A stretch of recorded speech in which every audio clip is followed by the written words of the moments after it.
all to the Smart Semiotics webinar. It will be a pleasure to listen to Gabriele Aroni on virtual bricks, real pixels, the semiotics of the virtual built environment in video games. In this talk, he will deal, among other issues, with architectural influences and constructs that create a setting and enhance narration for players. He will use Umberto Eco's theory on denotation and connotation, and Brian Upton's theory of anticipatory play. Okay. Dr. Aroni is an assistant professor at the School of Cultural Technology of the Chiang Chiang Tong Liverpool University. He has taught in Canada and worked as a designer in several countries. He is also a researcher in institutions in Beijing and Florence. Okay. He has a forthcoming book this year on the semiotics of architecture in video games. Welcome, Dr. Aroni. Thank you very much, Professor, for the introduction, and thank you to everybody of the panelists for being here to this talk, and thank you, of course, to Paul Bosiak and Zbigniew for organizing and running this panel. So, without further ado, I will switch to the presentation so that we can start. So this talk is about the relevance of architectural design in digital games. So how architecture constitutes a central signifier and how semiotics is, in my opinion, essential in understanding digital games in general. This as has been introduced, will be further examined in my forthcoming book for Bloomsbury. It's already available for pre-order and slated for release this October. So after this little subtle advertisement parenthesis, we can proceed with the semiotics of architecture proper, which is useful to introduce the topic since it's a combination of both digital games and architecture. So architecture in itself can be considered by some as a non-representative art because it's not an art that reproduces something like a painting, but something that creates always something new that wasn't previously existing. And at the same time, it can be considered as a system of science. And sorry, is there a problem with the video? Can you, I think Zbigniew could spotlight my video so it's larger for everybody.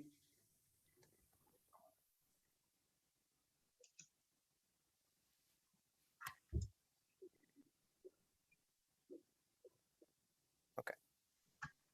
So for the purpose of this presentation, I will use Umberto Eco's theory of denotation of connotation for what it concerns semiotics, because it's particularly apt to analyze the virtual architecture of games. So Umberto Eco's theory is about that architecture has two semiotic meanings, let's say. The first one of denotation. So this is due to the geometric physical forms of architectural object, which denotes the primary function of architecture. So what we can see here, it's a flight of stairs, and by the virtue of its shape and our understanding of gravity and the world, we understand it as a device to ascend and descend vertically through planes. Even animals, in the end, they can understand such arrangement as a staircase.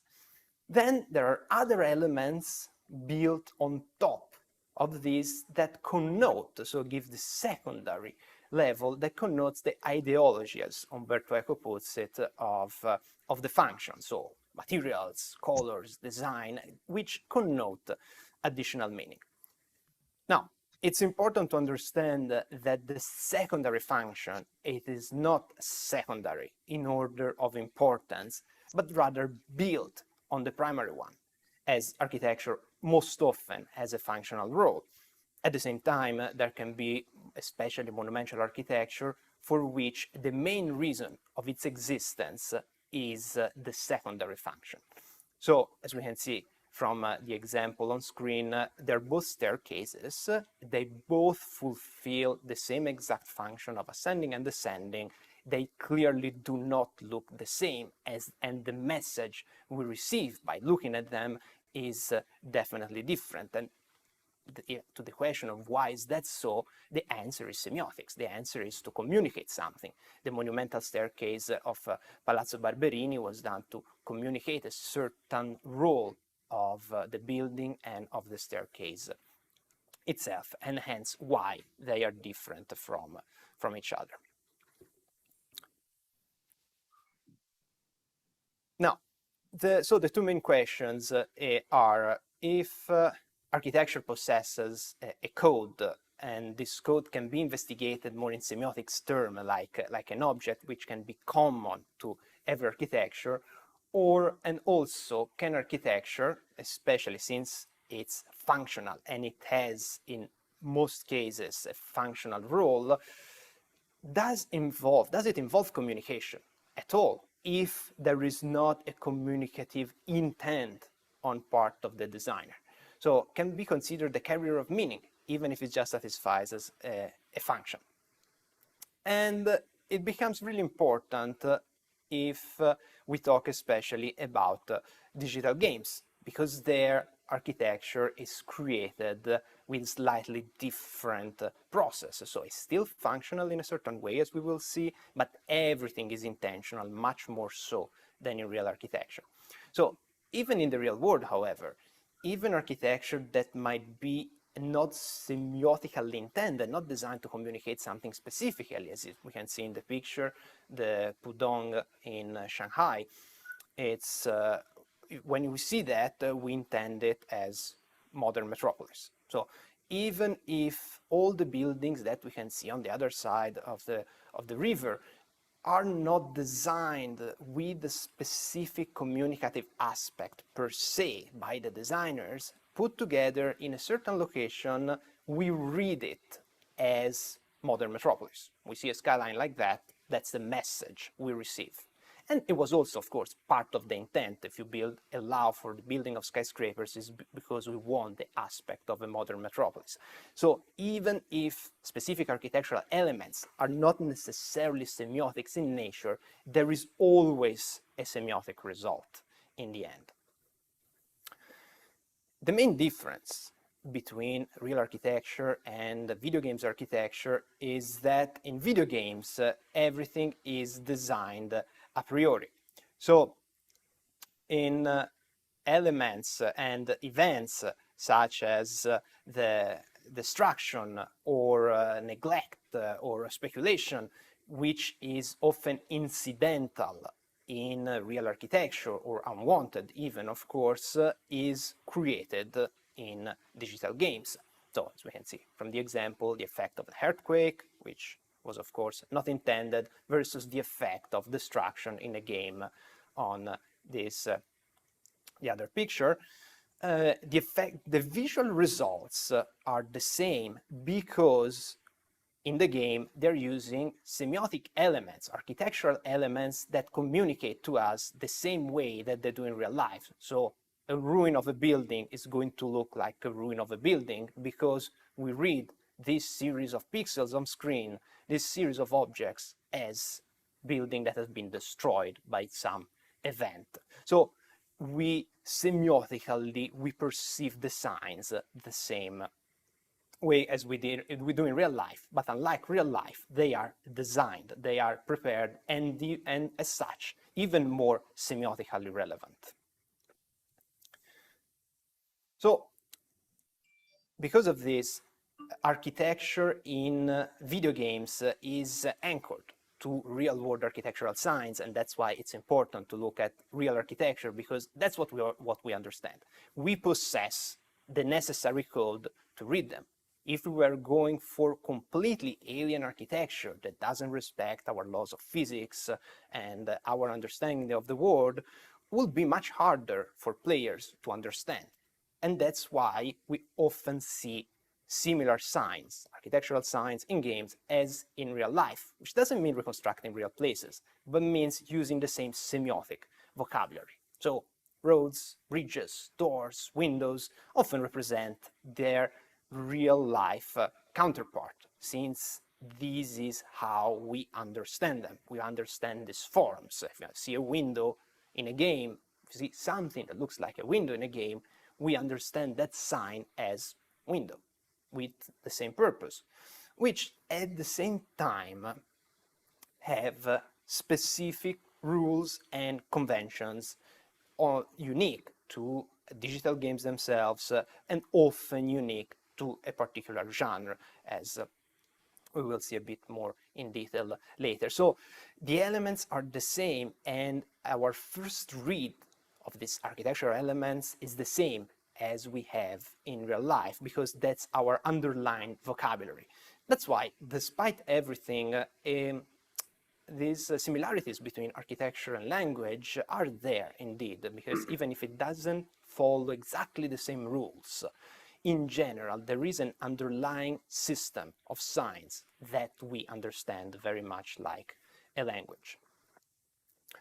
Of course, architecture in games is a representation of space. It's not a space, a physical space, and very much like painting or any other kind of virtual representation of space, digital game both reconstruct and construct completely new words, but using signs from real-world architecture as well as their own vocabulary.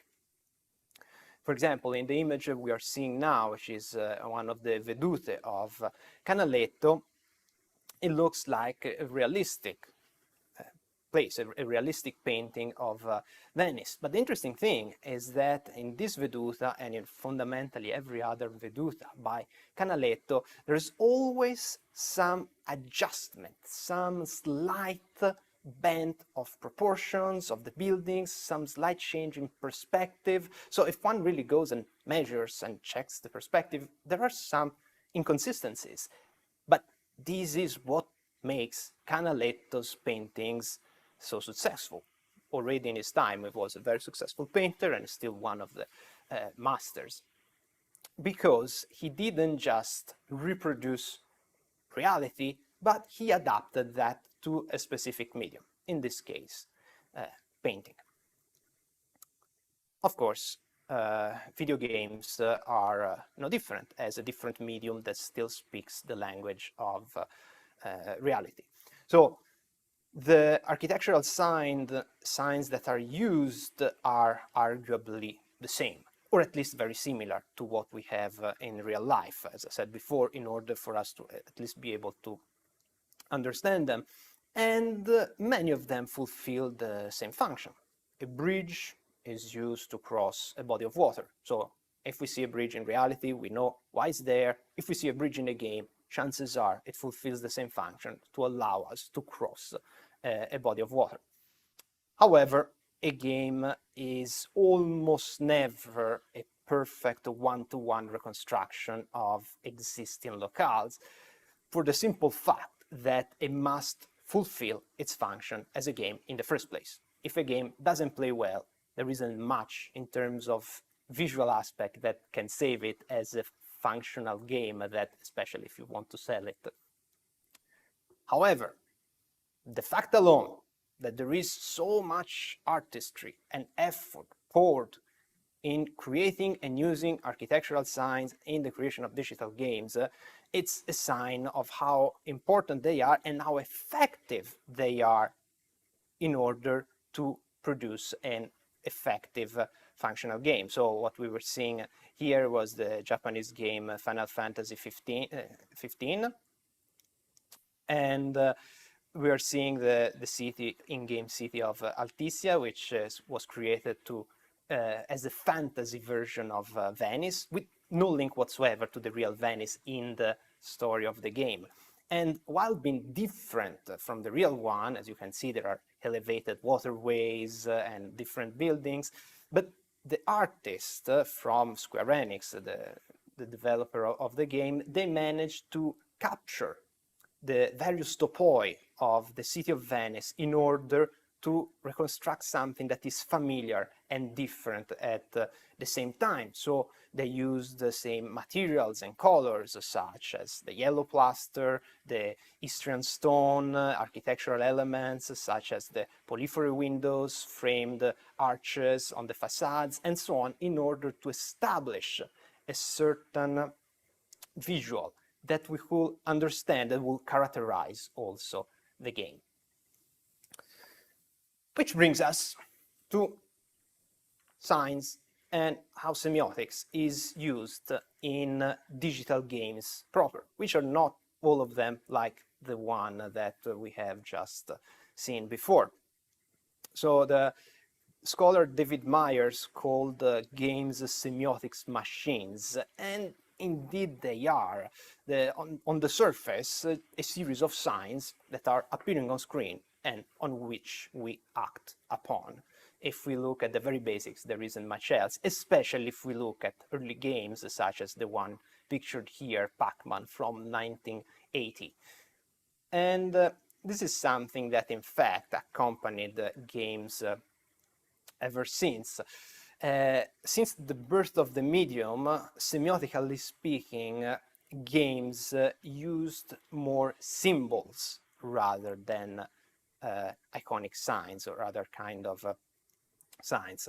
Despite the advancement in the past decades, what happens is still the same. We still have a series of pixels on screen as much as what you're having now while looking this presentation that represents something. So right now you're seeing my face talking here in the corner, and you interpret it as a face talking in the corner, but it's an arrangement of pixels. Same with games, to a different degree of realism. So at the beginning, if you look at the one to the left from Space Invaders, one of the very first commercial games from 1978, it's fundamentally the same type of game as the one you're seeing to the right. There is a little spaceship that is shooting aliens, and that's what it is. But as you can see, they're mostly symbols. The aliens are little symbols of aliens, and the spaceship is that little wedge called like that at the bottom. You can kind of guess what they are, but it's a pretty big abstraction for technical limitations, of course, as processing power at the time was rather limited. As technology progressed, it switched to mostly iconic signs, so signs that we can recognize as what they are because of their correspondence to their real world counterpart. So again, the one to the right, still spaceships shooting around, and you can easily recognize them as spaceships shooting around because they look like what we think spaceships might look like, at least from Star Wars in this case, which we probably all know. So they got closer to reality. That doesn't mean, however, that symbols disappeared from games. They're still used in most of them, if anything, for interface or even specific genre that make an extensive use of them, such as grand strategy games, such as the one pictured here, which are mostly played on a map with statistics and other elements, which are still then mostly represented through symbols. So it's not that there was a necessarily linear evolution that completely discarded symbols. But nevertheless, for the most part, games use iconic signs to communicate to players, and that's why it makes it so relevant also for an architectural analysis, because we are not dealing with symbols that are completely abstracted, but we are dealing with signs which has a strict resemblance to our real world and our real architecture, real or perceived real at least, something that has some grounding in the real world. So the image of a city that we are seeing now, again from Final Fantasy 15, looks like a city. You can see the street that looks like a street, a building that looks like a building, and so on and so forth, which doesn't represent any real city, despite being inspired by Tokyo specifically, and also a bit of mixing with New York and other metropolis, but it doesn't exist in real life, look like a city that could exist anywhere. And this use of iconic signs is true regardless of the graphic style, because you can have games that are strive for photorealism, such as Final Fantasy 15, as we can see here, that they want to look as if you were looking really at a movie or a photograph, something that perfectly resembles our real world, but also other games that opt for a completely different style, and they still use iconic signs. What we see on screen represent still objects that we perceive with our real vocabulary. So the silhouette of a person here, we recognize it as a silhouette of the person because that's how it looks like. And these are evidently buildings and these are clouds. Of course, it's a fantastic scenario, but grounded on our understanding of the universe. So it's pretty standard to still use this series of, it's a language of iconic signs. Now, interestingly though, since they are games and despite this strive for somewhat realism, they still play in a universe that has no link whatsoever with our real one. So whatever happens in the game is not bound by the laws of physics unless these are decided by the designers. So technically speaking, how a game looks has no link whatsoever to how a game is played, on how it plays.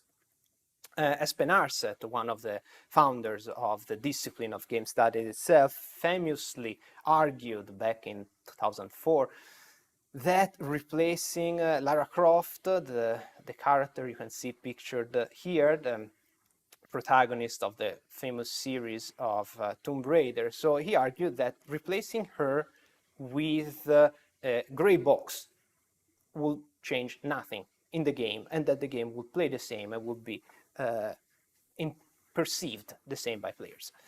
Now, he's right, he was right, that the game would play exactly the same. Because, as I said, there is no link to actual real life. So for our character to jump a certain distance or being able to grab a ledge of a wall, its shape does not matter. Could be a sphere, could be a person, could be a fish. The game could play the same. A racing game, if you replace all cars with animals, well, they could run the same. It wouldn't change how the game is played. It's so virtual, as it says. However, it's pretty easy to understand that having a character designed in a certain way and having cars that resemble real cars rather than black boxes makes a big difference in how the game is perceived. And why? Semiotics, because we read the signs in a certain way. And same for architecture. I'm talking about characters, but the same applies to environments. Why are they most, interestingly enough, artists are the second most expensive role in the creation of a game after programmers. So of course, the game needs to run and you need programmers to make it run. But if it doesn't look good, visually speaking, chances are it's not going to be successful. And hence why it is so important, and arguably why architecture is so important in games, how the narrative can be conducted through its visual. In fact, as soon as it was possible, games switched from a purely textual approach, which was what was only possible almost half a century ago. As soon as it was possible, they added the visual component, the first thing that they did, because that's a certain way of progressing also plot and communicating to players more than just either a story like in a novel or even just gameplay that is more akin to sport, and that's the mix of the two. And so the question is, how are these signs used in digital games?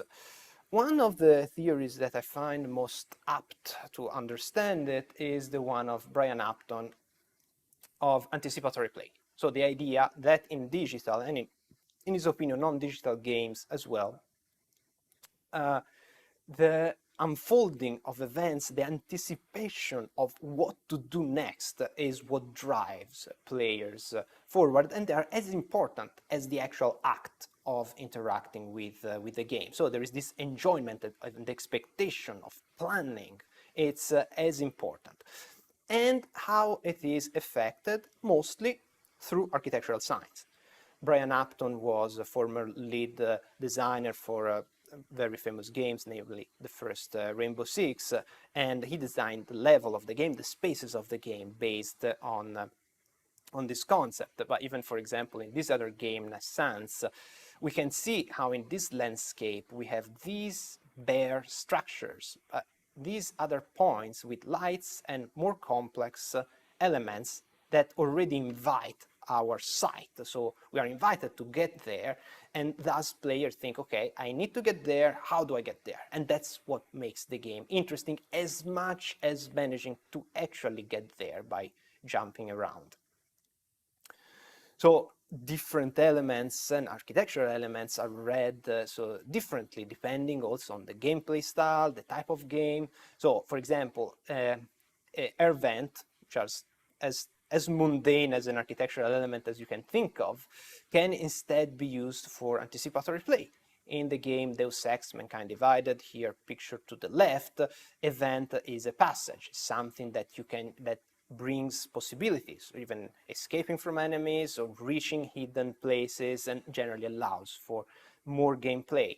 The same looking vent in a different game, Alien Isolation, instead is an element of danger, because the titular alien can come out of that vent and kill the player. So that leads to two completely approaches. One, you will go towards the vent, in the other one, you will go away from the vent, but still it's an architectural element that prompts, as a sign, that prompts a certain reaction to players, that tells them how to play, and that prompts also anticipatory play. How do I reach the vent to the left in order to proceed, and how do I get away from the vent to the right in order to survive?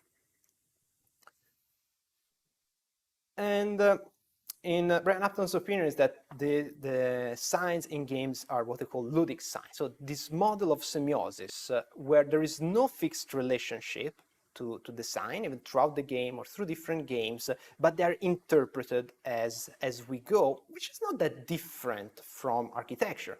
So as we move through a building, rather than decode it, we just read the plans, we walk through it, which is the same in three-dimensional game.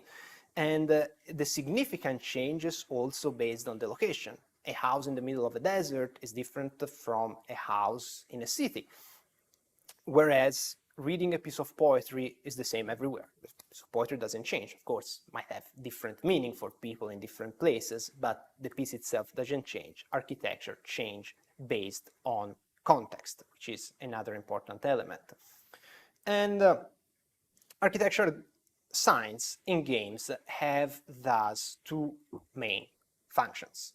One, ludic, so the one related to gameplay, how the game plays. And two, narrative and anticipatory. So it tells us the story of the game, it tells us what we can do to progress. So it allows for players to go forward in the game. Like in this one, we see a bridge, we understand it as bridge, something that we can cross, but it also allows for the narrative. So this kind of structure, of course, has a certain sign, and how do we get there is the anticipatory play. So there's two functions, which are often merged. Actually, we could argue that in good games, these two functions are merged in a natural way, so that it doesn't seem blatant, it doesn't seem obvious that one is a game sign, whereas the other one is an architectural sign. But visual architecture always fulfills these two functions, which brings us to the merging of these two ideas, the semiotics of virtual architecture and their functions in games. So they have these two main functions. As we have seen in real architecture, there is a primary denotative function, so how architecture functions, which is the same as the logic function in games, so how the game functions. Secondary connotative function, which in the game is narrative or anticipatory play function. So, for example, in the image on screen, we can see our character from Assassin's Creed climbing this building. So, you can see the coins here on the side of the building. And this element, as I mentioned, there are no physics rule in the game, so it could have been provided in any kind of way. It could have been a different color, it could have been a rope, but having coined corners have a strong connotative function. First, to identify the building as pertaining to a certain place and age, since the game is set in Renaissance Florence. And they also afford anticipatory play, because whenever players see these architectural elements, which make sense in the context, on a building, they can already start to elaborate strategies as they see fit within the gameplay. If they're running from enemies, if they have to reach a certain location, and so on and so forth, they can elaborate based on that architectural sign. Or another example from the already mentioned Final Fantasy XV. As you can see, this is an elevated waterway with this immense monumental entrance. This is fundamentally a glorified loading screen. The purpose here is that the game has to load, to put into its memory the city that comes next, which is very big. I cannot display it on the spot, so it needs time to process it, and this time is used by having the characters traverse this monumental entrance, which doubles as an actual monumental entrance, very much like the Propylaea in Athens or Tiananmen in Beijing. So this imposing entrance is an architectural sign of an entrance, so-called monumental entrance, and as the ludic sign is, as a technical, in this case, role for allowing to the loading screen. And as I mentioned before, it's the city is inspired, as you can see, from Venice, which does have a bridge, Ponte della Libertà, that links it to the mainland, albeit very different looking. It also goes together with the inspiration of the city and how it is represented. So see, this double function, which is, again, masked relatively well so that it looks like an organic way, but always present. In some extreme cases, much of the information of the game can be inferred only from its architecture. This is Naissance, it's the cover of my book, and other books as well, especially when it comes to architecture and games, as fundamentally one of the most talked about. And in this game, there are no text, no dialogues, no characters, no maps, no signs, nothing aside from the architecture, as you can see on screen. So the only way for players to make sense of anything, even how they can move, how far they can jump, where they can go, it's all left to architectural signs, which are also quite bare. As you can see, there are these Piranesian sepulchre that, like the prigioni, that we can see, but that they give character to the game, that makes it so interesting, and they allow for players also to orient despite how bare they are. So this is really a master class on how to use only architecture and make fundamentally a game out of it, which also demonstrates how it is indeed possible really to limit it to the bare forms, architectural forms, and still be understandable and still create a whole game out of it. So that concludes my talk. Thank you very much for listening, and now I'll leave the ground for questions and comments. Thank you. Thank you very much, Dr. Aroni. It was very instructive. I learned a lot about video games, I have to tell you.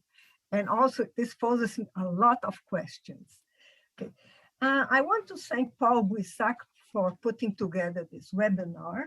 And he's suggesting a new format. We have 9 panelists, which, as you will see by the presentation of each one, is a international community. And also the idea is so that people get to know each other and get to communicate and not only focus on talk, which obviously is the principal part. So this new format will give us less time to talk. So each panelist will have about 5 minutes. And I apologize if I have to interrupt you, tell you just one minute left. And also if I mispronounce your names, okay? So the way it's going to work, I'm going first to make the presentation of everybody.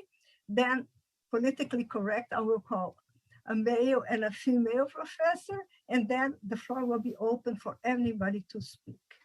So we have present on this panel, Professor Ken Foote of the Department of Geography of the University of Connecticut, Susan Petrelli, Professor of Philosophy and Theory of Languages at the University of Bari, Jean-Guy Monnier, Professor of Philosophy in Digital Humanities of the University of Quebec in Montreal, Piotr Sadowski, lecturer and scholar at the Department of Film and Creative Media in Dublin Business School, Ireland, Euripides Santides, Professor of the Department of Multimedia and Graphic Arts in the School of Fine and Applied Arts in the Cyprus University of Technology, Roman Izquierda Taide, professor and researcher at the Universidad Autónoma Metropolitana in Mexico, Remo Gramigna, postdoctoral researcher at the University of Torino, Elisabetta Ostuni from the University of Bari,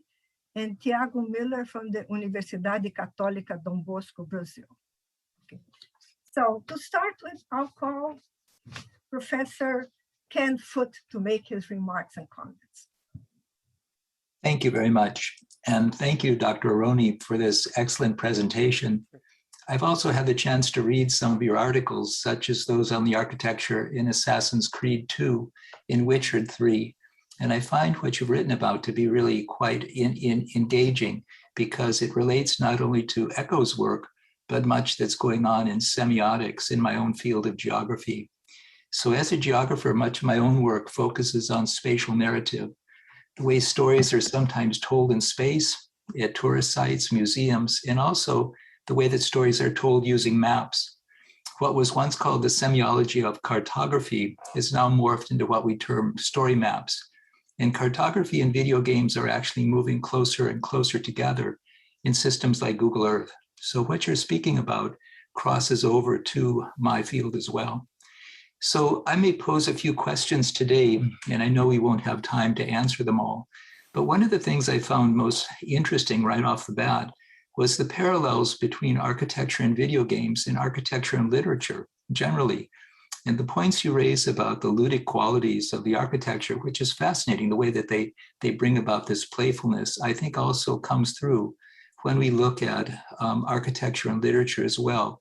The way it provides a setting both in a ludic dimension, but also in a mimetic function as well. But the other thing I'm interested about is that you argue that many video games are they're fundamentally stories told in space. That is, their journeys, quests, searches, battles, in which the plot development really revolves around the movement from place to place, and it's essential to the plot development. So I guess going back to Echo's notion of connotation and denotation, what do we gain by working in, say, a pseudo-architectural environment? What are the virtues of setting it in architecture for plot development, rather than, for example, using a naturalistic setting, a wilderness or natural setting, a fantasy landscape like you showed at the end, or maybe outer space? That I'm curious about the choice then of the setting of the narrative, because it has so much to do both with the connotation and the denotation. I was also struck, and this is one other question I would raise, is that there's a very close connection between the ludic function that you're focusing on and the mimetic function of the way that the setting reflects the emotional tone and character of the story. And so you're focusing much on that kind of ludic element, the playfulness of it. But I can't separate that, I think, because the ludic function cross-cuts the mimetic function of architecture, where the setting really is mirroring the tone of the story and the moods of the characters. So when we move into this kind of pseudo Venice or move to Florence, or we go to medieval London, that they're all kind of mirroring the tone of the story itself. And then finally, I would raise the issue of the fact that architecture is itself oftentimes playful. That is, we can think of follies and ha-has and postmodern architecture, which is clearly playful. The idea is that architecture should amuse and delight, that architecture actually has a story to tell, and it engages people in a kind of a fantasy, sometimes a little bit like the games. So I'm wondering if sometime you might be able to reflect on that too, this connection between the playfulness of architecture in these video games and the playfulness that is sometimes present in contemporary architecture, or for that matter, even Baroque or Renaissance architecture as well, that it engages people in a kind of playfulness in the setting where it's designed. So those are my questions and comments, and I really do appreciate. I'm looking forward to your book. I think it'll be a very important contribution to the literature. Thank you very much. Thank you, Professor Foot. I will start actually from your last question, because I think it Ronnie, goes well sorry. Yes. You will make all the comments at the end. So you will have, because otherwise we might not have time for everybody to speak. Oh, I see. I see. My apologies. I was just fearing to forget. Then I'll take notes. Okay, so let's listen to Professor Susan Petrelli's comments.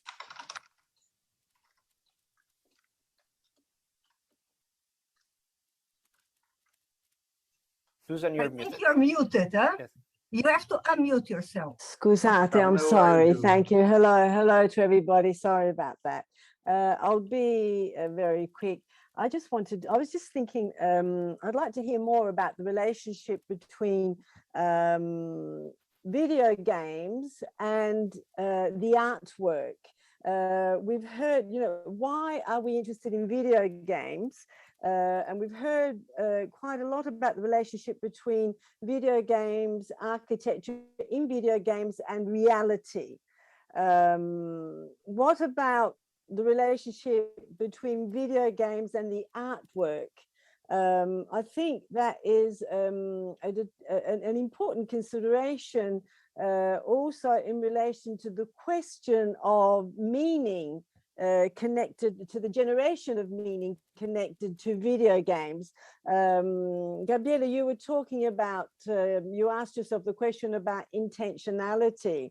Where does a video game stand, and the architecture in the video game, where does it stand with respect to the artist's intention, signifying intention? My impression is that we are talking about a complex form of artwork, but also a form of artwork, tell me if I'm wrong, that is heavily connected to the market, because you have to sell, I think, if I'm not mistaken, you want to sell a video game, is that right? It's not like watching, let's say, appreciating a painting in a museum, for example, that does have its market value. Otherwise, we wouldn't be there to admire it. But in this case, even more so, because we're talking about interactivity of participants playing the game. How conditioned is all this world by the market and therefore by market ideology? What is the relationship, therefore, yes, on one side with reality, as we've been listening to, but on the other side, the artwork, and also market and market ideology. How important, how much does that enter the video game and actually structure it? The kind of video game that we are producing, the kind of ideas and meaning, therefore, that we are producing. What can we actually do, in fact, in terms of meaning and signification through video games? That's the kind of thing the kind of considerations that were passing in my mind as I was listening. And thank you very much for such an interesting and stimulating presentation, Gabriele. Thank you. Thank you. For your remarks. Now the floor is open. Anybody can intervene at any moment, please. I would like to say something, please. Thank you very much, Gabriele, for your talk. It was very, very interesting. And thank you very much, Paul, for inviting me to participate. Well, Gabriele, I find your paper very, very interesting. And of course, I'm waiting to read your book.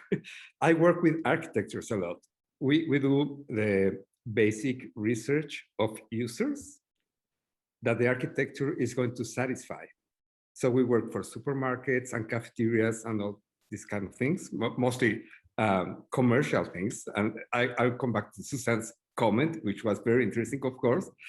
But what I think is, of course, very, very interesting of your paper is the narrative anticipatory function that Kenfood took to the reality. You know, like, it's like these two things intersect somehow. And what I think is very, very interesting is the anticipatory playfulness of it, the anticipatory of actions, which takes us to Susan's comment, because if people engage with the game and their anticipatory hypotheses work for them, and they get immersed in the game, then this game is going to sell a lot. But if people aren't allowed to do that, and if the architecture doesn't help them doing that, then it won't work. For example, when my boy was a teenager, he started playing video games, and I wanted to share with him this play. So he started to become a very good player, and I just couldn't understand certain parts of the game. So he got bored of playing with me because he always won. Why? Because I couldn't engage with the anticipatory function of it. I couldn't engage with the meaning of certain architectural things that were there, like you show some of these small spaces where you can go through or something can come through. So when you cannot do that, the architecture and the game itself doesn't persuade you to engage with it, to have this immersive feeling of it. And I think it would be very, very interesting for the kind of research that you do. And of course, I'm learning a lot about your paper. But you see, I work more with neuroscience and semiotics and rhetoric. So the neuroscientific approach to it would be that there are some neural mechanisms that are at work here. For example, mirror neurons are very important for this, because mirror neurons help us simulate what we're going to do and what actions we can make. So I think, I don't know if you have some of this in your book, but I would be very interested to hear what you can say to us about it. Thank you very much. Thank you. Next, please. If I may butt in, sorry if we're not following any particular order. Is that okay, Monica? That's perfect. Yes, please. Yeah. Gabriele, thank you very much for your fascinating, very stimulating talk. And I say that as someone who doesn't play video games. I basically know what they're about, but you've explained it to me, the medium, the whole concept, and those historical antecedents going back to Canaletto and the way he manipulated the reality. That's what we have in those video games. They are polysemiotic, starting with the default of all representation and communication, the real life. Without us knowing what cities look like, we can't really recognize them on the screen in an iconic representation, whether it's Canaletto or video games. Another thing is that I found they are predominantly iconic. And it's interesting, I'll be talking or rambling rather about the visual effects. They are very photographic-like. It's an iconic representation that resembles photography, but stops short of actually fooling us into believing that this is a sort of photography or simulated photography. It's not like the American hyperrealism. It's semi-photographic, but at the same time, it's stylized in a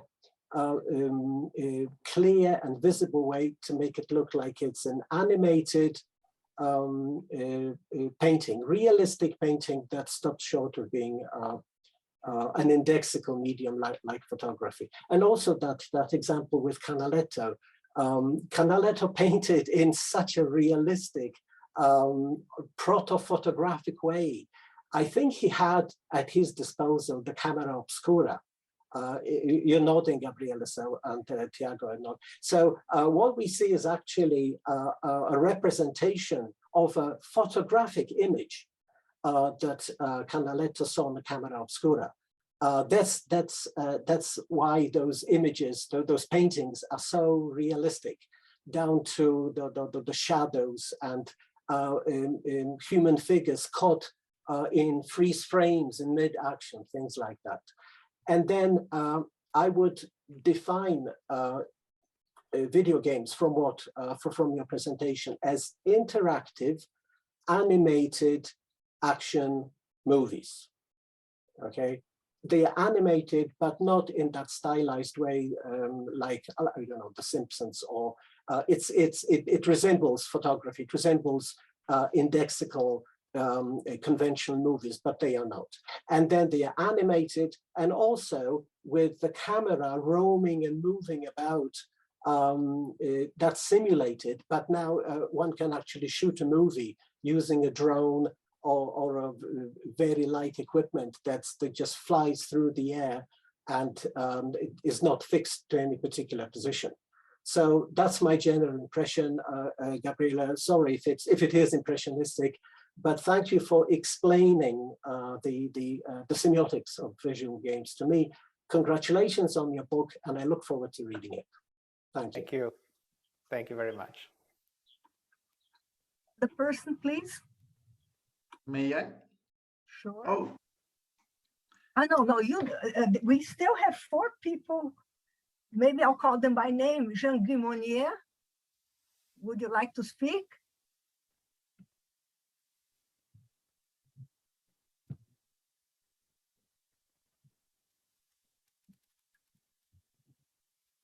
You're muted. you are Please unmuted. unmute yourself. I always forget, sorry.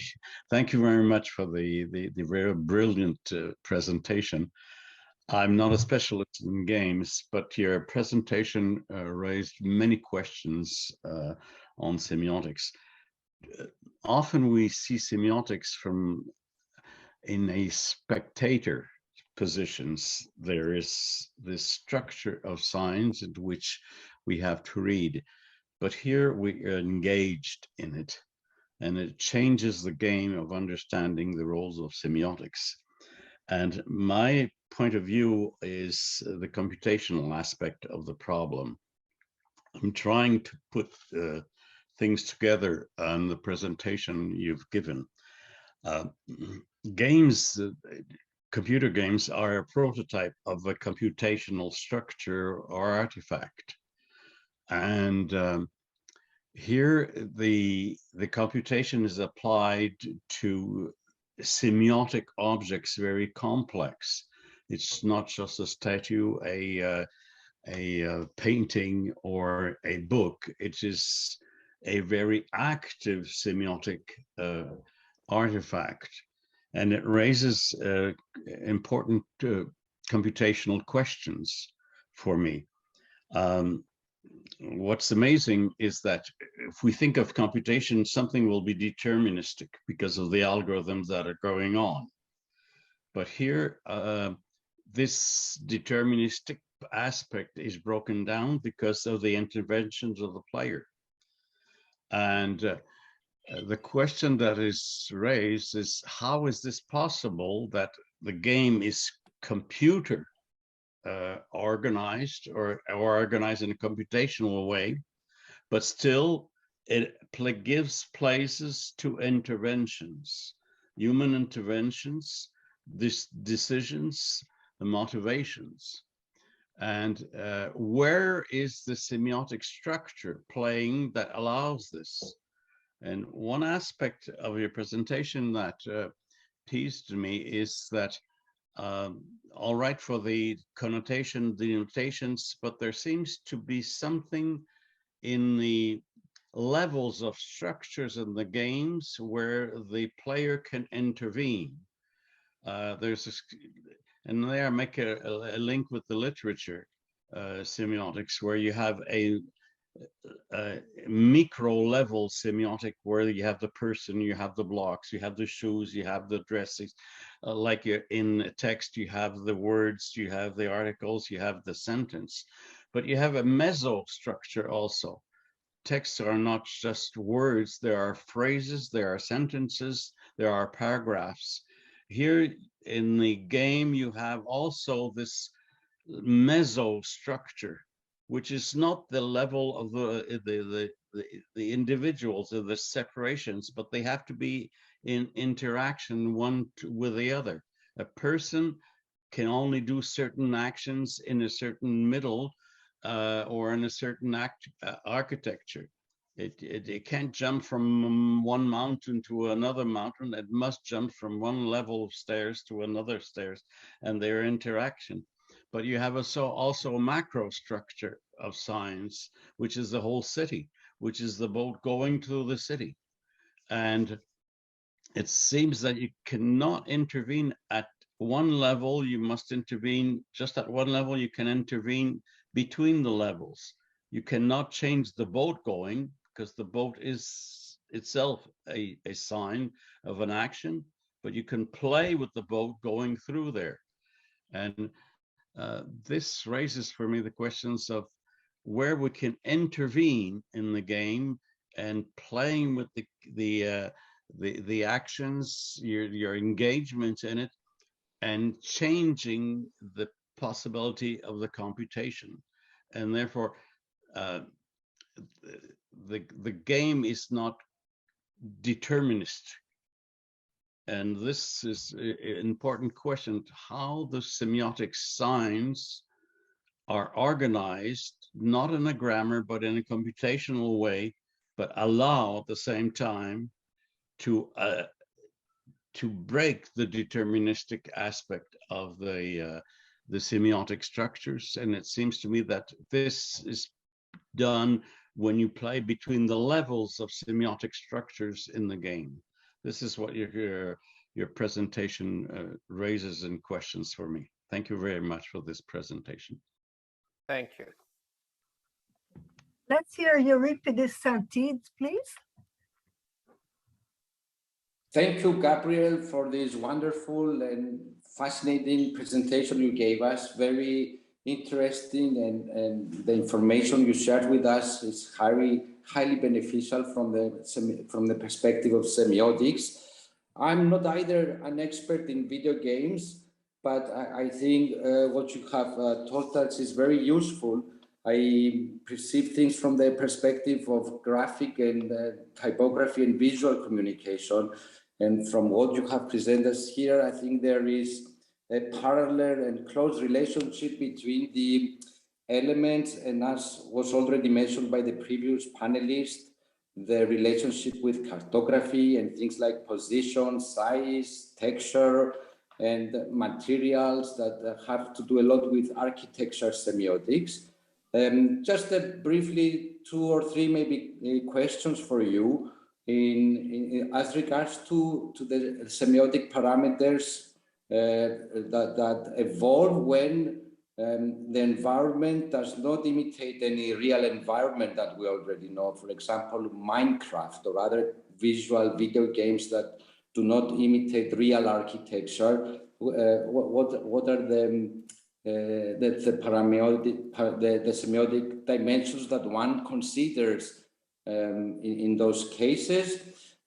Something maybe you would like to comment about would be the semiotic contribution of music and sound effects in video games, or other kind of melodies that would accompany the experience of the user in these environments, and the role of not just sound effects. Yes, as I've already asked you, the role of music in the construction of the game. And finally, maybe if you have any experience and comment to do on signage in real architecture environments, how typography and text appears in games as regards with selection of fonts or size and placement and colors for information design and the way that people would be guided in a metropolitan city, for example.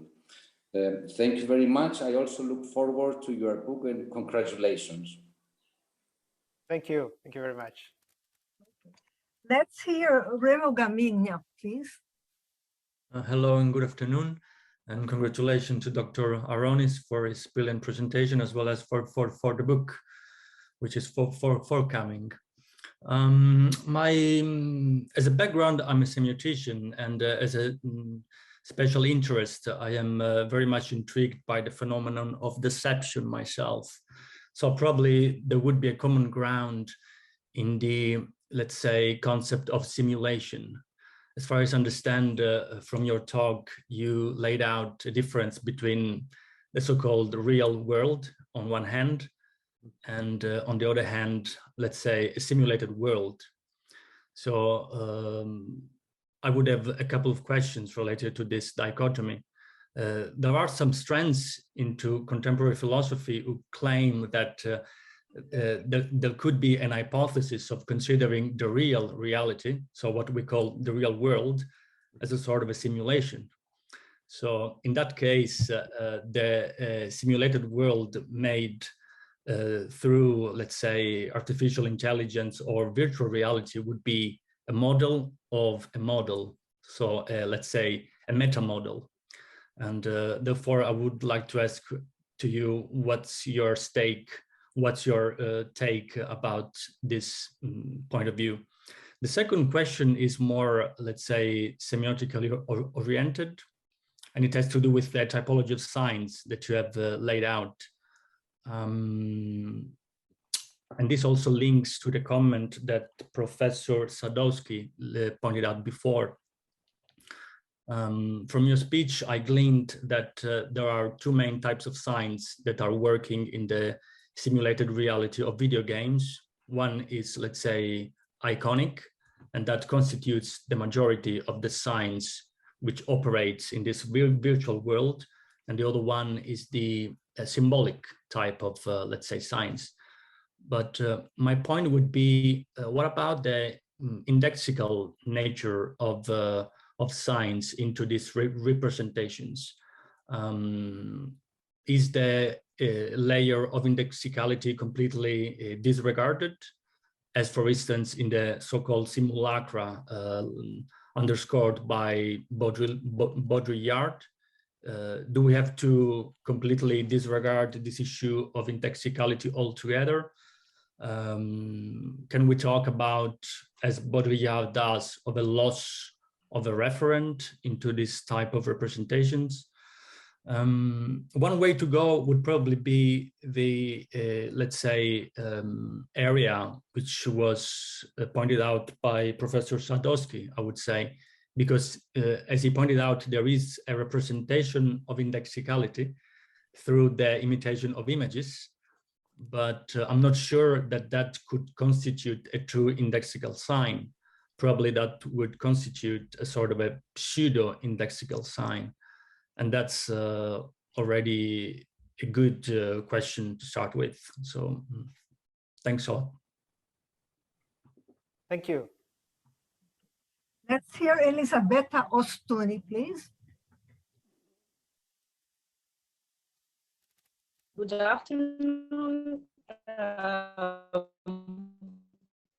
Thank you very much for the presentation. It was very interesting, especially I was thinking about this connection between semiotics and architecture, and it made me think while you were talking about there is a very famous Italian writer, it's Camilleri.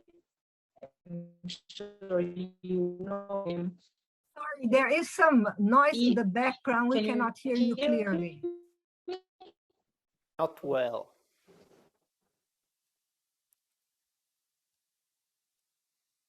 Can you hear me? No? Barely. And even the image is gone, actually. Now?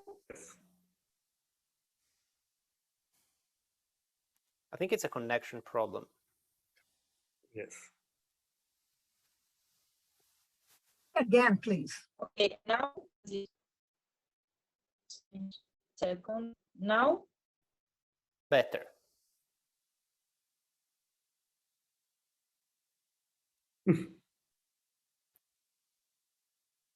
I believe we lost her. But we lost you, I think. So while we wait for you to come back, let's hear the comments of Thiago Miller, please. Thank you, Monica. Gabriele, I guess you are in trouble because you got a lot of questions here. but your presentation was fantastic. Fantastic. I love it so much. And when I was hearing about your speech, I remember when I was a little kid and I played video game every day.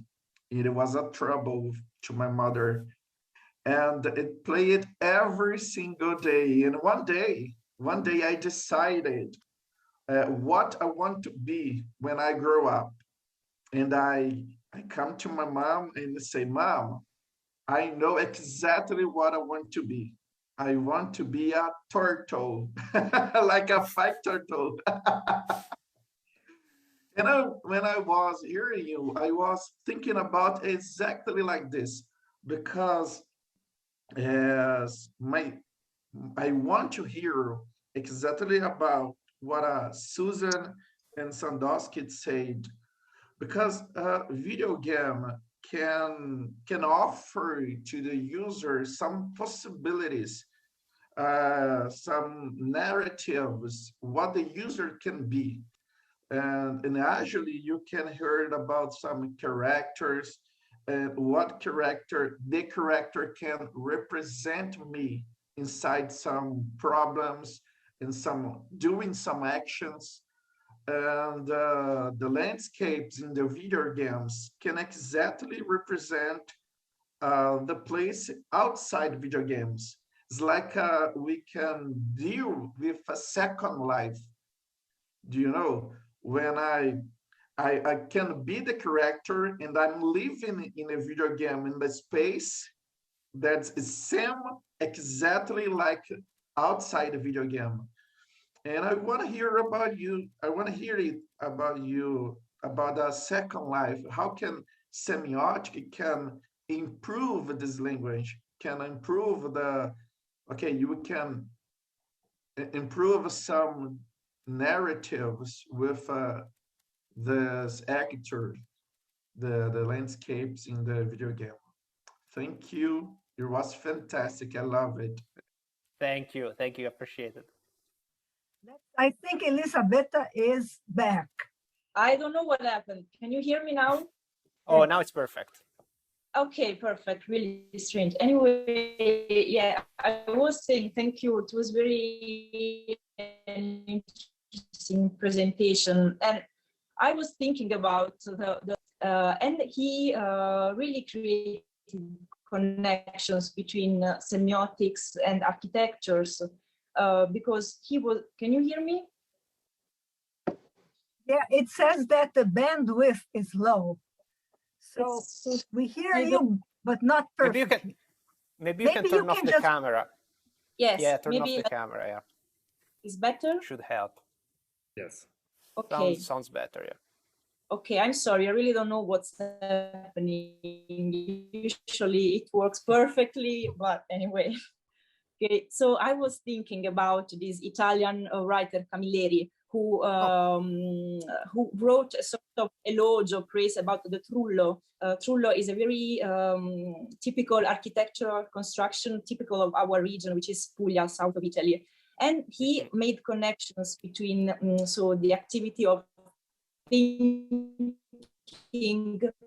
connected to architecture, because he said that in everyday life, our gaze constantly encounters edges, broken lines, corners, and this does not happen in a trullo, because a trullo has a very circular plan and a cone of it. So each room is a circle, each room has a cone. And the first time he was in a trullo, he was really surprised, because he thought that it allowed a sort of circularity of thought, which is not common in everyday life. So I was thinking maybe this kind of processes of interpreting and also in video games works like this, because I'm not a passionate video gamer, but I think that when you meet a wall, when you meet a corner, when you meet a broken line, it means that you have to turn left, to turn right. So there is such maybe a connection between this. Yes, thank you very much. Okay, thank you, everybody. I think it was very enlightening. And I think, Ronnie, you have enough material for another book. I just will add another, I will just add another question at the end. How is the problem of copyright dealt with video games? For instance, if you use real pictures and paintings. Okay, you have the word, please. All right. So let me start with one question that has been, thank you to everybody who wrote the questions there. Tried to take notes, but I might have missed something in the meantime. So one thing that has been mentioned by a few is the type of landscape, of the type of architecture that is represented in games and why it is chosen as grounded in reality. Now, the market analysis seems more than one to point out that they sell better. So to answer another thing that Susan mentioned, they just sell better. It's easier to relate to them. There aren't, the funny thing is that they're mostly market analysis that answer to this. So there isn't really a specific inquiry as to why they are more accepted. But I would argue that, as I mentioned, that we ground our understanding in reality for natural course of facts. And thus, if we see something that somehow, even if it's really fantastic or science fiction, is somehow grounded in something we recognize, it attracts us a bit more than something completely abstract or out of this world. And that's mainly the reason why most games are like that. It's much easier also for developers, for writers, for artists to make something that has some link to something that they've already seen or something that other players might have a relationship with, than doing something that is completely unrelated to something. Then what kind of story do you play? How are they going to understand where to go or what to do if really there is no reason, no link whatsoever to anything they already know? Then you go down into having to explain to players with like on-screen arrows or something, and that's generally something that you want to avoid because you want the game to flow naturally. So arguably that's the reason. Now, many examples of purely abstract games like puzzle games and so on, but they are a minority. Some independent games, they try a bit more because the economical risk is minor. So big companies, they don't like to try new things that might result in a lack of returns. So more realistic because more popular generally, I would say, and also the technology that powers them, since they're more popular, the technology is geared towards more realistic depiction, and it's kind of vicious or virtuous circle. So it would be hard to connote something otherwise if we don't have an index to refer it to. And one very interesting thing that Professor Foote says about the playfulness of architecture, well, that's a big point of mine, not strictly related to playfulness, but how we kind of understand it that way. And yes, it's not going to be that much in the book, but I wrote another chapter that will be out about this a bit more. But in general, yes, there is a lot of playfulness in the sense that we read architecture and we understand stories. It's there to say something. So if you ask me, is architecture semiotic? I will say yes, regardless of the type of architecture. Now, what message does it send? And the answer is, until the modern movement, architecture was designed to send a reassuring positive message. We are in a world of chaos. Gravity works in a certain way. Architecture provides shelter and order against this chaos. So straight column holds a horizontal structure, covers you from the elements, it doesn't fall down because it follows a very simple structural system. That got destroyed with modernist to an extent and postmodernist, especially architecture, so that now artists feel entitled to convey negative messages to users, which will be perfectly fine if they want to do their house in the middle of the forest full of sharp edges, and they should be perfectly free to do so, but this is imposed on people throughout the world. So it is playful in a negative way, and this is in fact a point that has been raised in other comments. I'll start from the bottom. Ostuni just mentioned Camilleri's writing about the true law, and that is all around and so on. So yes, it's generally it's nice to see forms like that. If you think, in fact, there is nothing in nature that is pointed, so something like a 30-degree angle, and that is nice. Nothing pointed will come towards you nicely. It's either like a thorn, or it's an animal that wants to stab you, a claw. There is no. That's why the danger sign is triangular, because it's acute, it catches your attention. Whoa, careful. So the point is, should we do buildings like that? Well, I mean, it's not a roof it's like this, but really using these jagged lines all over the place. That's the message it sends. That's how we read it, because our brain is wired that way. It works in games, of course. It works in real architecture, which links to what Professor Escada mentioned about neuroscience. Absolutely, yes.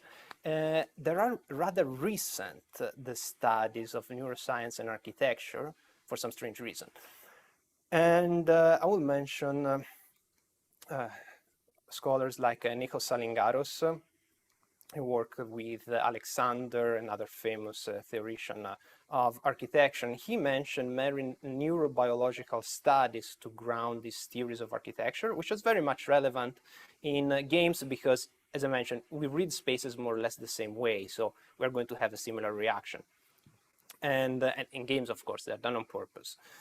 And what he says is that, for example, we perceive featureless surfaces is very much similar to neurobiological damage that would that impede people to read people's expression or details on object, and it's kind of a form of aphasia. So you cannot speak, you cannot do something, and it's really eradicated in our brain. We need to gather some kind of information. That's why we don't like to be in the dark and not see anything. If something is completely featureless, like the modernist architecture, like the ones I've shown you in the game, this kind of completely bare, it's not supposed to make you at ease. And that's why, because something completely bare does not make you at ease at all. It's true. And actually now there start to be some neurobiological studies that just confirm what everybody knew for the past 10,000 years. But if you don't have a peer-reviewed paper, now it seems that is not valid anymore. So yes, very much so. And mostly related to video games, there are other rather recent studies as to why we play games.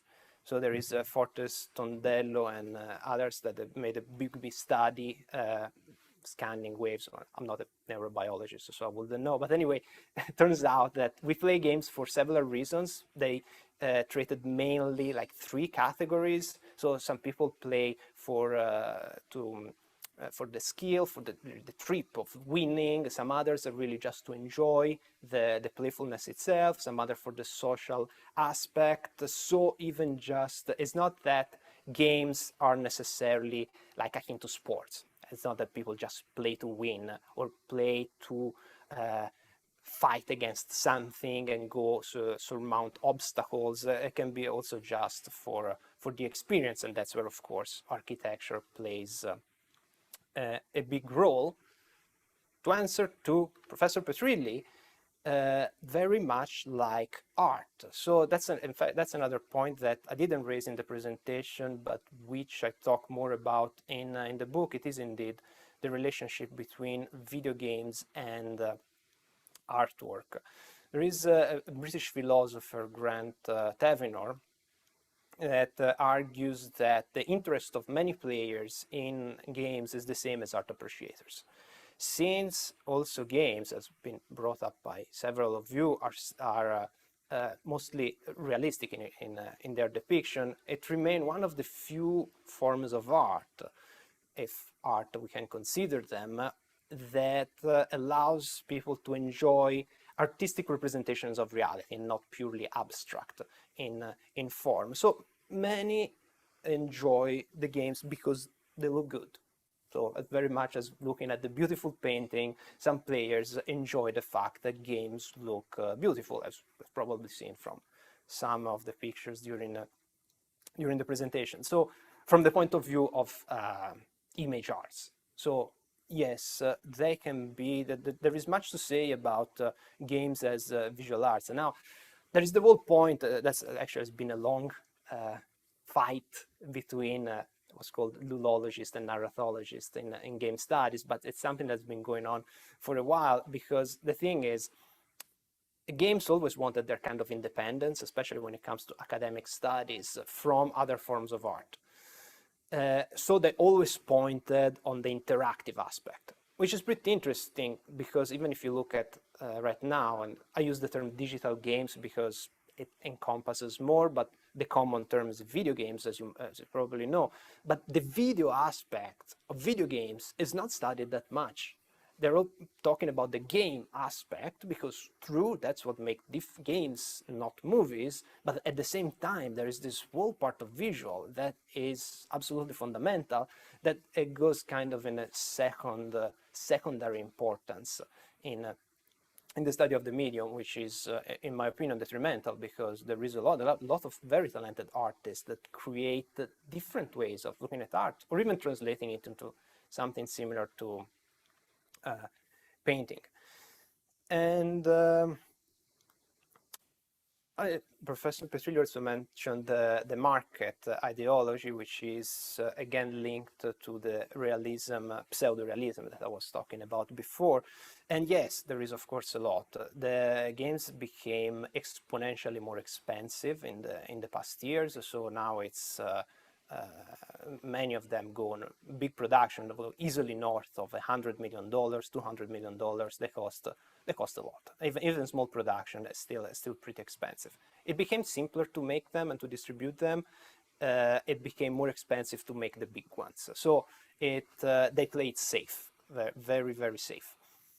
And at the same time, there is also ideology behind the market. It's not just to sell them, but to sell and send a specific message. So even without going into the propaganda war games that have been given us in the past 20 years or so, but even, for example, in fantasy games, you will find that the vast majority of them, it's based on Anglo-Saxon fantasy, which makes sense. You know, The Lord of the Rings in the 50s, then Dungeons and Dragons, the tabletop game in the 70s. They're all based on them. Most video games, especially role-playing games of this genre, were produced in England and North America. So of course they follow the Anglo-Saxon tradition.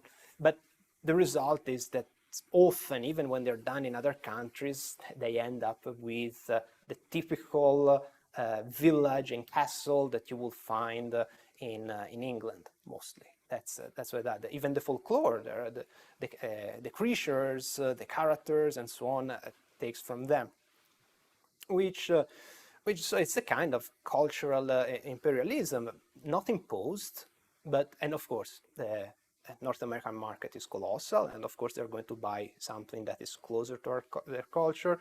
The exception, at the same time, it's interesting to see that this is not something exactly imposed or mandatory, because there is Japan, which is one of the, if not the biggest, like the second big, or on par with the United States, even when it comes to their culture. Plenty of Japanese games that look Japanese, and people play them as much as the others. So it's not that the public is resistant to other form of visual representation. And now China, of course, is entering the market with very big games that of course, they have the immense internal market, but it's starting to get out. And it will be interesting to see if they adapt to the Western audience, which they did in some games, or if instead they will push more Chinese aesthetics in games. And also because interaction is studied to be more effective in conveying, in training and convey messages. So if you do an action in a game, it stays with you, you incorporate more than just looking at it in a movie. So if you want to, let's say, brainwash someone, a game is much more effective than a video. And also to Professor Escada was mentioning about getting lost in the games, that not getting this anticipatory play. And yes, that's called bad level design. It's something that they try to, that game designers try to avoid as much as possible. There is hardly much worse than you're there playing a game, and then what do I do now? Where do I go now? Well, it can be your fault for not getting very obvious clues. Chances are someone designed it not perfectly. So yes, it's very much discussed and very much an issue in games, how to manage to do that. It's very, very important. Then going forward, so take a look at the chat if there is something new. Okay. Yes, Professor Sadowski mentioned of this, the fact that they are photographic, but only to a certain extent, and they come short of photography. And that's really interesting, because in some cases it's wanted. So some games go for really fantasy animation style. So that really depends. You find games of every style, of every kind of graphic representation, 2D, 3D, cartoons, realistic, not realistic, deformed, and so on. So you can find everything. It's interesting, though, that for Final Fantasy 15, the one I was showing in the presentation, the one with the pseudo Venice, the director, it's a Japanese game, and they always used the Japanese style for the previous 14 games. So they look like your typical Japanese anime in graphics. They look like cartoons more than real characters. Not just because that's the style they usually use, they have artists trained in this, and they were used to it. They were already thinking of a more realistic style. But the problem they had was that it was something that is called the Uncanny Valley. So when something is realistic, but not enough, especially to human characters, then we really don't like it. Our brain is really good at spotting fakes. So we see, oh, that's a human being, but it's not really a human being, and you get this uneasiness. So they had to wait until the 15th to go for a more realistic style, because by that point, the technology was developed enough to offer this as photorealistic as it gets. It's already a few years old. So they were fine with it. So yes, it's a choice of style, and also with technology, which is slowing down a lot. We are fundamentally there, but it's definitely an important topic. And Professor Monnier, the computational aspect of games. Yes, it's very, very much discussed in game design, because games are deterministic. Yes, because someone programmed them, and that's what you can do. What you can do and what happens has been decided by somebody when they were designing it. So they are deterministic to a certain extent. some more than others. Some games are more linear, some others is what so-called open world, when you have more choices. So it is a game design choice how deterministic they are. And semiotics is used to make players understand the possibilities, so understand what is determined, what is the semiotics is used to communicate to players the computational aspect, fundamentally. So what is that they can change, how they can act upon the world, and what should be the expected result. That is all conveyed more or less well, depending on the games. In some cases it's obvious, in some cases it really needs an explanation. It can be pretty straightforward, one action, one reaction. Others are more open, which also means more complex from a programming standpoint. It is not possible to change these possibilities.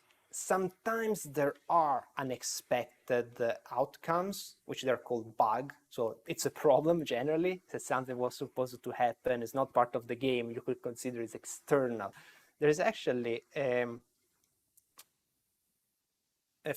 virtual photographer, should be seen on screen now.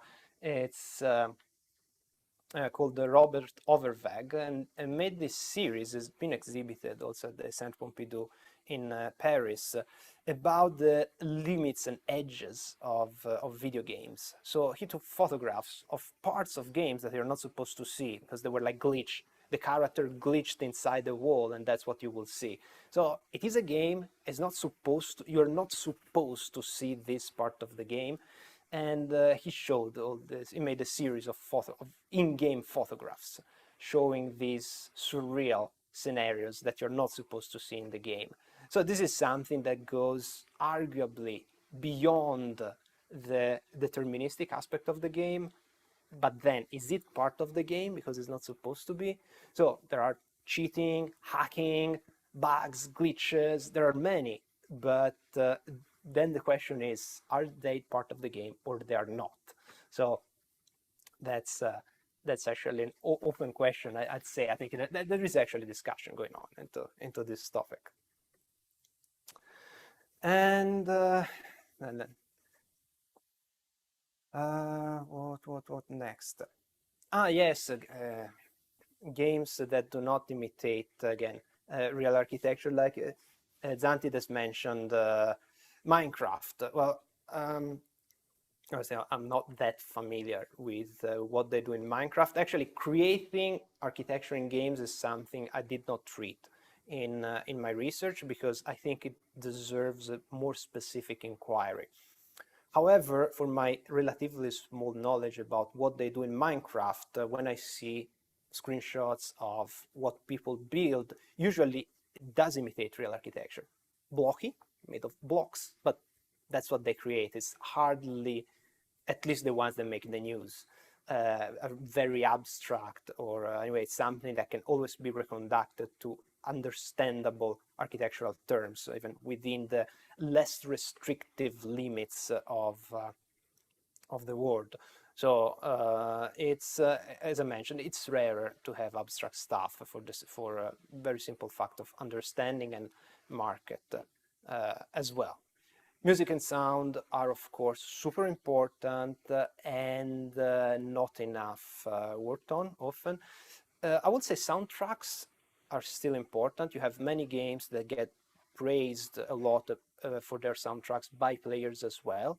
And some people that, I wouldn't say they sell because of the soundtrack, but it's a pretty big deal. Some authors are starting to become quite famous. There are concerts. So I'd say soundtrack, yes, can be a rather big selling point. So it's given an important attention. Sound in the game, it's honestly worse than it was like 15 years ago. We used to have dedicated hardware for sound, and now people are just using, for the most part, cheap headphones or the speakers of the laptop. So I find that there is way less attention given to that aspect. But again, that can be discussed. But of course, it's definitely a big component.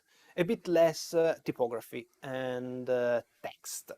Text is mostly relegated to the interface. or sometimes you can have in-game books or notes or something of the sort. At the same time, you have games where you have typography in the game world, like sometimes real advertisement, sometimes in-world advertisement, so fake companies advertising fake products in these virtual worlds, and you have artists and teams dedicated in creating, 50 posters of invented companies and invented products for the game. So very, very game dependent, but it does happen, and sometimes there is a ridiculous amount of work and research going into things that seem like detail of the game world. And let's see if I missed anybody. Yes, about create the we're talking about Baudrillard and indexical signs, and if we live in the simulation, well, it's a bit hard to say. I'd say yes, there's still an index of some sort. There is the index of reference into the real world. There is the index within games. Now, especially now, starting to be like almost half a century that we're making games, 40 years, 30 years. That is very, very massively diffused, and there started to be conventions within games. And we have a generation of people that really were born fundamentally already playing games. So some convention that became themselves almost an index. You put, I suppose now you take a 6-year-old, you give him a gamepad in the hands, and they know more or less how it works. It becomes their signs and symbols. They know how the screen will react when you have certain inputs. So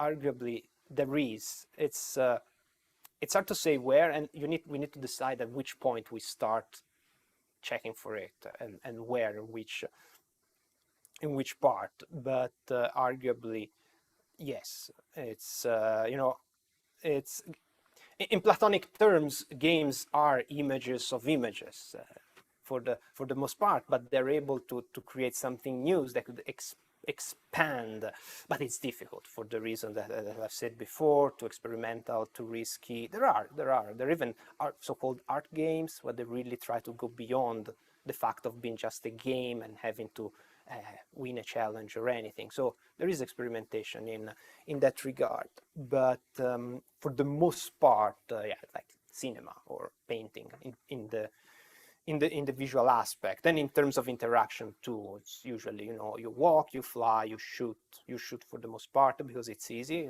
press A and shoots, dead, and that's the simplest interaction you can have. So it's that's how it is. And already starting to run out of time, so if you could okay, answer one or two okay, questions. so yes, last things. Was you asked about Professor Rector about copyright, and yes, I actually wrote a couple of things about copyright, and images from video games are free to use as long as you cite them, because they are considered inconsistential part of a much bigger oeuvre. So there is one single image is such a small part of a whole game and has nothing to do with playing it, that they're considered copyright free as long as they're cited, even for commercial purposes. So I don't think there has been a problem in this. This is the official position of the Digital Game Research Association, and many publishers, Bloomsbury included, follow this rule. So unless you start modifying them or showing them in a particularly negative way to which maybe the producers might have problems, it's fundamentally the same as a steal of a movie. So free to use. Now, game components is a different story, of course. That these are copyright protected, like software, text, music, and so on. Okay, so I don't know if I answered everybody.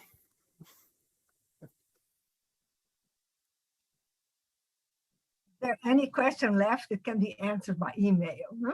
Of course, please feel free to write me an email if there is. Happy to discuss. Well, thank you so much for your productive talk. It was ludic and functional at the same time. Thank you. I want to thank you and all the participants, and maybe Professor Boissac would like to add a final word. Oh, I just want to thank you, everybody, for having performed so well. And I just want to remind you that there will be another webinar on August the 7th, which is a Sunday. And there will be a different panel and a different moderator. But Monica will be on the next panel too, because it is about nonverbal communication, facial expressions, and she has done work in this field. So I hope that August 7th, you will write that down in your calendar and you will join as attendee, because it should be quite interesting as we had an experience today. Thank you very much again. And thank you also very much. Yes, and Thank as you. I said, you know, it's a community building process. And so people should feel free to communicate with each other beyond smart semiotics. Okay, bye-bye. See you. Thank you. Thank you, everybody. Thank Goodbye. you. Bye-bye. Thank you, Gabriele.